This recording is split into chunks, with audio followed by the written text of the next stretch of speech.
On va raconter une belle histoire. Le petit Yaakov Fein a 9 ans, c'est un fils unique. Il est au centre du monde de ses parents. Il reçoit toute l'attention et toute l'abondance matérielle qu'un enfant peut désirer. Mais il a une chose qu'il désire par-dessus tout, et que ses parents ne pourront jamais lui donner apparemment, un petit frère. En grandissant, il commence à demander à ses parents pourquoi ils n'ont pas d'autres enfants. Il implore d'avoir un frère comme s'il s'agissait d'un vélo que ses parents pouvaient commander et qui serait livré à la maison. Sa mère tente à chaque fois de changer de sujet. La vérité, c'est qu'elle souffre d'un problème médical complexe et on l'a averti que mettre au monde d'autres enfants pouvait mettre sa vie en danger. A priori, le petit Yaakov est destiné à rester fils unique. Sa maman a le cœur brisé quand son fils lui implore d'avoir un petit frère. Elle imagine sa solitude en observant les enfants du voisinage jouer dehors avec leurs frères et sœurs. Il doit se sentir bizarre à l'école lorsque les garçons parlent de leurs frères et sœurs. Elle tente de l'encourager et de lui faire remarquer que des gens extraordinaires aussi avaient déjà été fils uniques. Elle lui explique aussi que Hachem fait tout pour le bien et que c'est lui qui décide de la naissance d'un bébé.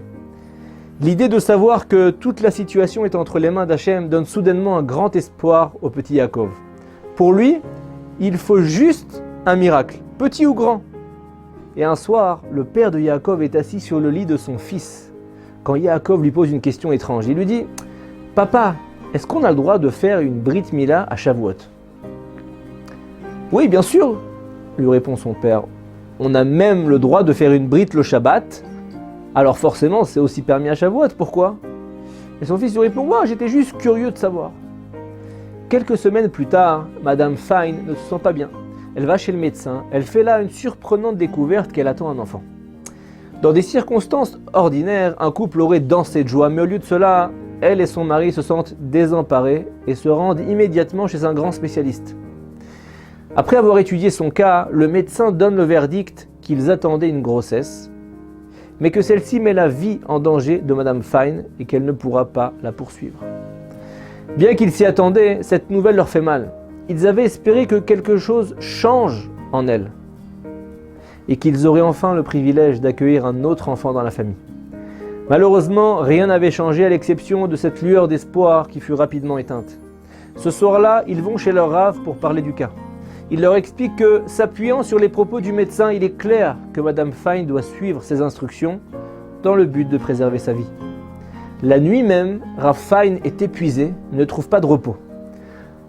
En mettant Yaakov au lit, il repasse dans son esprit tous les événements de la journée et il commence à s'inquiéter du rendez-vous de l'hôpital du lendemain pour l'interruption de grossesse. Dès demain après-midi, se dit-il, tout sera fini, comme si rien n'était jamais arrivé. Et soudain, il repense à la question étrange de son fils quelques semaines plus tôt. Et il va voir son fils et lui dit « Yaakov, pourquoi tu m'as demandé il y a quelques semaines si on a le droit de faire une Brit Mila à Shavuot ?» Et il lui dit « Son fils, je vais te dire la vérité, papa. Ce jour-là, j'étais au Talmud Torah. 2 garçons se sont moqués de moi et m'ont poussé partout. Ils n'ont pas cessé de m'insulter devant toute la classe et j'étais vraiment blessé. J'étais sur le point de me moquer d'eux aussi. Mais je me suis souvenu d'un enseignement de mon Rav, mon moré à l'école. Il avait expliqué que lorsque quelqu'un se moque de toi et que tu l'ignores et tu ne leur réponds pas, tu appartiens à la catégorie des gens qu'on appelle Ne'elavim ve'ena molvim. Shomim cherpatam ve'ena meshivim, c'est-à-dire ceux qui souffrent quand on les insulte, mais qui ne renvoient pas en retour une insulte. Ceux qui sont couverts de honte, mais qui ne répondent pas. Mon Rav m'a expliqué que lorsqu'on se retient de répondre, on obtient à ce moment-là le pouvoir de demander à Hachem tout ce qu'on désire. Alors papa, je ne me suis pas mis en colère. Je suis sorti de la classe et je suis rentré dans une classe vide.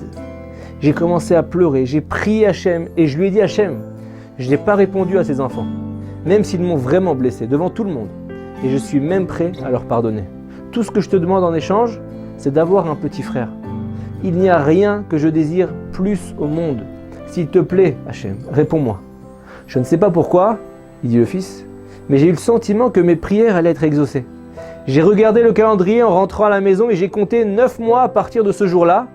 Et j'ai réalisé que si ma prière était exaucée, maman aurait un bébé 1 semaine avant Shavuot. C'est pourquoi je t'ai demandé s'il était permis d'effectuer une Brit Mila, une circoncision à Shavuot 8 jours après. Et son père lui dit Yaakov, mais c'est une histoire extraordinaire, merci de me l'avoir racontée. Il embrasse son fils pour la nuit, il retient ses larmes qui étaient en train de se former dans ses yeux et il court voir son épouse pour lui raconter toute l'histoire. Il se demande si ce bébé serait la réponse à la prière de Yaakov, et si c'était le cas, comment pouvait-il le rejeter? Ils retournent voir leur Rav le même soir, qui leur suggère de poser leurs questions à un gadol, un géant en Torah, et il leur donne même les coordonnées. Généralement, le gadol leur répond, c'est une histoire simple, il faudrait juste suivre les recommandations du docteur. Mais ici, on ne parle pas d'un cas ordinaire. Ce bébé est là grâce aux prières sincères de votre fils. C'est un cas miraculeux. C'est un bébé d'émouna, de foi. La émouna en Hachem est suffisamment forte pour changer la nature et vous donner un bébé en bonne santé et garder également en bonne santé sa maman. Je vous conseille d'annuler votre rendez-vous de demain à l'hôpital. Continuez à suivre le développement du fœtus et continuez à déchirer les cieux par vos prières jusqu'à la naissance et avec l'aide de Dieu. Il y aura un garçon en bonne santé. Madame Fine a été étroitement suivie durant toute la durée de la grossesse et un spécialiste était sur place au moment de l'accouchement. Les médecins sont tombés d'accord qu'il s'agissait d'un miracle. Madame Fine et le bébé étaient grâce à Dieu en bonne santé et le jeune Yaakov était le frère le plus heureux du monde. Finalement, la circoncision n'a pas eu lieu le jour de Shavuot, mais quelques jours plus tard. Mais il était clair que les prières sincères et la émouna, la foi de Yaakov, avaient triomphé. Des miracles tels que celui de Yaakov nous aident à nous renforcer dans notre émouna. Nous rappelons que Hachem écoute réellement toutes nos prières lorsque nous l'appelons vraiment.